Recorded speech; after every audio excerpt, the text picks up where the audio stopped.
Hello दोस्तों, कैसे हो आप सभी। मैं हूं आपका दोस्त प्रदीप एंड स्वागत करता हूं गिरी ट्यूटोरियल के इस प्लेटफॉर्म पे। गाइस, आज हम साइंस 1 से रिलेटेड बातें करने वाले हैं कि अगर हमारा टारगेट अभी भी हमारा कुछ भी नहीं हुआ है, हम ऐसा कंसीडर कर लेते हैं 0% हुआ है, बट उस जीरो को हमें अगर कंप्लीट 40 में कन्वर्ट करना है तो हमारा फोकस किस तरह से होना चाहिए, हमारी प्लानिंग किस वाइज होना चाहिए, हमें कौन कौन से चैप्टर की पहले तैयारी करके रखना चाहिए और हमें किन बातों पे फोकस नहीं करना चाहिए, ये सभी चीजें इस वीडियो के अंदर हम डिस्कस करने वाले हैं। और गाइस, नए हो तो प्लीज चैनल को सब्सक्राइब करके जरूर जाना। इसके बाद साइंस 2 या तो हिस्ट्री, इसमें से कौन सा चाहिए प्लीज कमेंट बॉक्स में लिख के मुझे बताना। ये दोनों में से एक कोई मैं सब्जेक्ट नेक्स्ट लेके आने वाला, जिससे आपको बहुत ज्यादा हेल्प होगा। तो गाइस देखो, आपका जब पेपर बनता है तो पेपर बनने के टाइम आप सभी को पता है कि उसके अंदर ऑप्शन भी होते हैं। तो आपका पेपर 40 मार्क्स का नहीं होता, 60 मार्क्स का होता है। और 60 मार्क्स में से हमें 40 मार्क्स निकालना रहता है, क्योंकि उसके अंदर गाइस ऑप्शन भी होते हैं। इसीलिए हमें बहुत सारी चीजों पे फोकस करना रहता है। अब बहुत सारे बच्चों के मन में क्वेश्चन होगा कि क्या सर, जो वेटेज दिया रहता है, जो वेटेज हमें मिलता है, क्या वेटेज प्रॉपर तरीके से फॉलो होता है। तो देखो देखो गाइस, एक चीज क्लियर कट मैं बता देना चाहता हूँ कि ऑफिशियली जैसे 11th और 12th के बोर्ड के टाइम उनका फिजिक्स हो गया, केमिस्ट्री हो गया, मैथ हो गया, बायो हो गया, उनका ऑफिशियली वेटेज को डिक्लेयर किया गया है। बट 10th का ऐसा कोई ऑफिशियली वेटेज डिक्लेयर नहीं किया गया।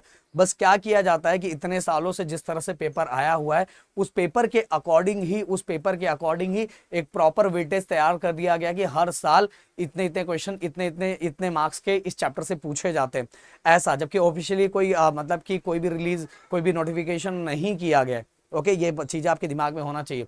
इसीलिए आप अगर ये सोचते हो कि आपके पास जो नंबर ऑफ वेटेज है वैसा ही होगा तो बिल्कुल गलत है। हाँ, बट एक चीज जरूर वेटेज को देख के समझ सकते हो कि 1-2 मार्क्स ऊपर जाएगा या 1-2 मार्क्स नीचे आएगा, इससे ज्यादा फ्लक्चुएशन नहीं होने वाला।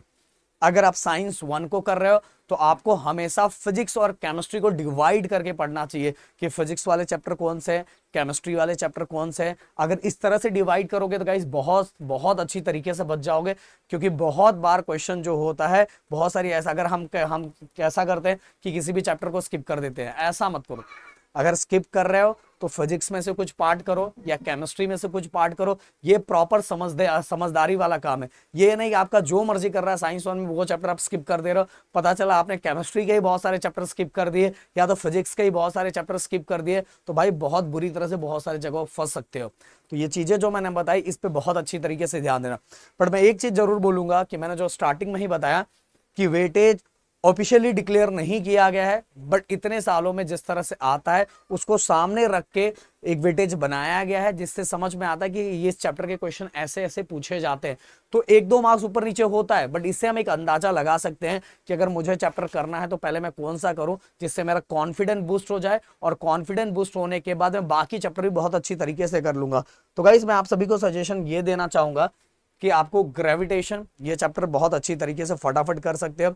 इवन अगर हमारे दंगल बैच से आप जुड़ जाओगे तो उसके अंदर तो हमने इतने बेहतरीन तरीके से करवाया है। या तो हमारे यूट्यूब के जो ट्रिक वीडियोस है उससे देखोगे, बोलोगे सर ग्रेविटेशन तो एकदम लप्पू सा है, बिल्कुल आराम से हो जाता है। मैं तो बोल रहा हूँ ये 10 के 10 चैप्टर और साइंस 2 के 10 के 10 चैप्टर आप 2 दिन में कंप्लीट कर सकते हो। मैंने बार बार बोला है कि साइंस जो हमारा 10th स्टैंडर्ड का साइंस है वो बिल्कुल भी डिफिकल्ट नहीं है, बिल्कुल भी कुछ है ही नहीं उसके अंदर गाइस। बस हमारे दिमाग में बिठा दिया गया है कि 10th स्टैंडर्ड बोर्ड एग्जाम, ऐसा बहुत बड़ी बड़ी बातें कर दी गई है, और जिसके कारण हमारा दिमाग उसी वाइज सोचना स्टार्ट कर दिया है। जबकि ऐसा कुछ नहीं है मेरे दोस्त। अगर आप चाहो ना, सिलेबस इतना कम है और उसके अंदर इतने कम पढ़ने की चीजें हैं कि अगर आप प्रॉपर तरीके से और सही रास्ते से चलोगे ना यार, साइंस को बहुत कम टाइम में कंप्लीट कर लोगे। कितनी बार मैंने बताई। देखो गाइस, ये सभी चीजें हम इसलिए आपके सामने रख पाते हैं क्योंकि हमें इतने साल हो चुका है। हमारे ऑफलाइन गूगल पे जाके सर्च करो गिरी ट्यूटोरियल के बारे में, ऑलरेडी आपको पता चल जाएगा, आ जाएगा हमारी पूरी हिस्ट्री। तो गाइस, पिछले अभी इस साल 19 ईयर हो जाएगा।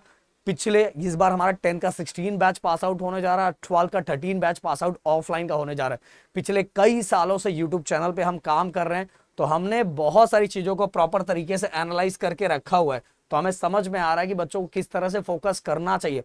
ऐसा नहीं कि बस बुक देख लिया, बुक्स के टर्म्स देख लिए और बस बोल दिया कि डिफिकल्ट है। कुछ भी डिफिकल्ट नहीं है गाइस, कुछ भी डिफिकल्ट। अगर आपको डिफिकल्ट लगे तो एक बार बस हमारा वीडियो देख लो। एंड गाइस, बाकी चीजें बताने से पहले ये बता देना चाहता हूं कि 15 को लास्ट डेट है जो हम फर्स्ट बैच दंगल 2.0 का भरने वाला है, तो उसका लास्ट डेट है। अगर आप ज्वाइंट होना चाहते हो तो फटाफट ज्वाइंट हो जाओ। कि दंगल 2.0 फिर से लॉन्च होगा दिसंबर के टाइम, तब उसका प्राइस ज्यादा होगा। अभी करते हो तो आपको पिछले साल के जो नोट्स है, जो पिछले साल के क्रैश कोर्स की वीडियो, वो बहुत आराम से मिल जाएगा। एंड 25 दिसंबर से आप मुझसे या राहुल सर से डायरेक्ट बाय डायरेक्ट पढ़ सकते हो, जिससे आपको सीखने की बहुत सारी चीजें मिलेगी। देखो गाइस, बस रटने से आपका स्कोर नहीं आता। बहुत सारे बच्चे बहुत मतलब बड़े बड़े क्वेश्चन रट रहे हैं। जैसे मैंने देखा है कि अब एक एग्जांपल ले लेता हूं, हो सकता है अभी आपका वो हुआ है कि नहीं हुआ है, मुझे नहीं पता है। अब मेटलर्जी के अंदर extraction of aluminium, extraction of aluminium में बहुत सारे जगहों पर मैं देखा जा रहा हूँ कि पूरे के पूरे क्वेश्चन बच्चों को रट्टा मारने के लिए कहा जा रहा है, जबकि ऐसा नहीं है। बस उसके कॉन्सेप्ट को समझो, क्योंकि जनरली वो क्वेश्चन 5 मार्क्स का आता है, और उसमें अगर आपने कॉन्सेप्ट को स्टोरी की तरह समझ लिया तो आप हर क्वेश्चन के 1 मार्क्स के 5 मार्क्स के क्वेश्चन आएंगे, जिसको आप बहुत अच्छी से दे सकते हो। अगर पूरे लिखने के लिए भी आ गया ना, तो भी गाइस एक लिखने का तरीका होता है।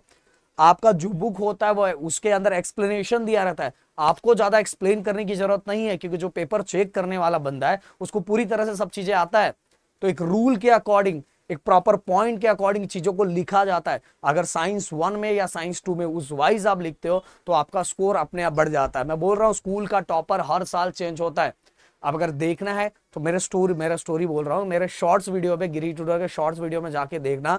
आप अंकुश करके स्टूडेंट था, जो पिछले कई सालों से कभी भी अपने स्कूल का टॉपर नहीं था, और जितना परसेंट उसका आया है 10th में उतना भी परसेंट कभी नहीं आया था। बट गाइस, उसने हमारी बात, हमारा ऑफलाइन स्टूडेंट था, अभी वो 11th में है। एक दिन मैं उसका इंटरव्यू रिलीज करूंगा, जिससे आपको बहुत सारी ये समझ में आएगी कि क्या क्या हमें करना चाहिए। तो जो कोई उसके क्लास का टॉपर कई सालों से कोई और था। बट गाइस, 9th स्टैंडर्ड तक कैसा होता है कि स्कूल में बहुत सारी पार्शलिटी भी बहुत सारे जगहों पे होता है। मैं सब जगह तो नहीं बोलूंगा, बट कुछ जगह जरूर होता है।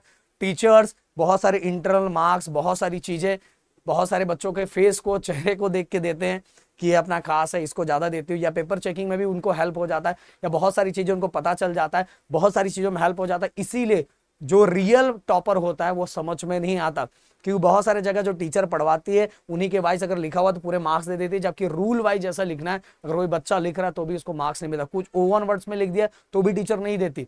जबकि बोर्ड में ऐसा है, अगर आप लिख रहे हो प्रॉपर एकदम सही है, अगर मतलब कि आपका मतलब जो आपने कॉन्सेप्ट लिखा वो एकदम परफेक्ट है, भले आपने अपने वर्ड्स में लिखा तो भी आपको पूरे मार्क्स मिलते हैं। ओके, क्योंकि गाइस 10th स्टैंडर्ड के अंदर जब बोर्ड का पेपर जाता है तो बोर्ड का पेपर किसके पास जाता है किसी को कुछ नहीं पता चलता। ओके, उसके ऊपर बहुत सारे प्रोसेस है जो मैं आगे आपको बताऊंगा। इसीलिए, और जिसको ये टेंशन है कि सर 10th में अगर टीचर के साथ मेरा कुछ ऐसा वैसा है तो क्या मुझे इंटरनल मार्क्स नहीं मिलेगा, भाई बिल्कुल मिलता है। इसके पीछे का रीजन है, हो सकता है टीचर आपके मार्क्स आधे 1-2-4 मार्क्स कट कर दे, बट वो जो पेपर मैनेजमेंट के पास वो मार्क्स का लिस्ट मैनेजमेंट के बाद जाता है तो मार्क्स अपने आप अप हो जाता है, क्योंकि मैनेजमेंट को ये पता रहता है कि हर साल ऐसा होता है, हर साल ऐसा होता है। तो अगर कुछ परसेंटेज किसी रीजन के, किसी टीचर के कारण डाउन होता है तो उनके स्कूल का ओवरऑल परसेंट डाउन होता है। इसलिए मैनेजमेंट, क्योंकि मैनेजमेंट का स्कूल होता है, तो मैनेजमेंट कभी नहीं चाहेगा कि उनके ओवरऑल परसेंट उनके स्कूल का गिरे। तो गाइज ये दिमाग में बिल्कुल नहीं रखना। इसलिए आप जो पढ़ रहे हो एक प्रॉपर रूल वाइज होना चाहिए, बोर्ड रूल के अकॉर्डिंग होना चाहिए, डायग्राम बोर्ड रूल के अकॉर्डिंग होना चाहिए, प्रॉपर हर तरीका। इवन एक वीडियो हम लोग ये लाने वाले हैं कि अगर आप डायग्राम ड्रॉ कर रहे हो तो डायग्राम में पूरे मार्क्स लाने के लिए बोर्ड के अकॉर्डिंग क्या रूल है। ओके, तो ये चीजें दिमाग में रखना है। अब पहले का साइंस, जो पहले साइंस का पेपर होता था और जब सिलेबस चेंज हो उसके बाद साइंस का पेपर बिल्कुल अलग तरीके से आता है, और उसको लिखना भी अलग तरीके से होता है। इसीलिए गाइस मैं आप सभी को बोलूंगा, जैसे मैंने बोला कि सबसे पहले आपने ग्रेविटेशन कर लिया, इसके बाद केमिकल रिएक्शन एंड इक्वेशन कर लिया, इसके बाद रिफ्रैक्शन ऑफ लाइट कर लिया, लेंसेस कर लिया, एंड स्पेस मिशन कर लिया। मैं बोलूंगा carbon compound, metallurgy, effect of electric current and periodic classification of element और हीट। अगर किसी को डिफिकल्ट लग रहा है, किसी को भी डिफिकल्ट लग रहा है, तो प्लीज रिक्वेस्ट है मेरा वीडियो एक बार जरूर देख लेना। मेरा वीडियो एक बार देखो, एकदम शांति से कहीं कोने में जाके बैठ के देख लो। मैं बोलूंगा बहुत कम टाइम में पूरा का पूरा चैप्टर आपका खत्म हो जाएगा, पूरा चैप्टर खत्म हो जाएगा। आपको टेंशन भी नहीं आएगा, सर ऐसे कैसे हो गया सर, मैं तो सोचा था, मेरे को तो बोला था ये इतना डेंजर है, ऐसा वैसा। पूरी बहुत अच्छी तरीके से। और अगर इसी के कलरफुल नोट्स आपको मिल जाते हैं जो हमारे ऐप पे है, तो भाई आपके लिए और ज्यादा हेल्प हो जाएगा। देखो दोस्तों, अब वो टाइम आ रहा है, याद करो जब रिजल्ट का स्क्रीन खुलेगा और वो स्क्रीन पे आपने जितना सोचा था उससे भी कई गुना ज्यादा मार्क्स है, और साथ में आपके पेरेंट्स ने आपके बारे में जो नहीं सोचा था या रिलेटिव्स ने नहीं सोचा था, उससे भी कई गुना ज्यादा आपने मार्क्स अप करके दिखाया, तो भाई सोने पे सुहागा। मैंने बोला अंकुश का वीडियो जाके देखो, जब रिजल्ट के बाद हमसे आके मिला, डिस्ट्रिक्ट का टॉपर है वो, पूरे डिस्ट्रिक्ट का टॉपर है, जबकि स्कूल का भी टॉपर नहीं रहता था वो। तो उसने किस तरह से चीजों को क्रिएट किया गाइस, ये सभी चीजें आपके दिमाग में होना चाहिए, खुद का मोटिवेशन होना चाहिए। लाख लोग आपको तोड़े, पर आपके दिमाग में होना चाहिए मैं करके दिखाऊंगा, करके दिखाऊंगा और करके ही दिखाऊंगा। तो मिलता है नेक्स्ट वीडियो में। Thank you so much guys, जय हिंद एंड जय महाराष्ट्र दोस्तों।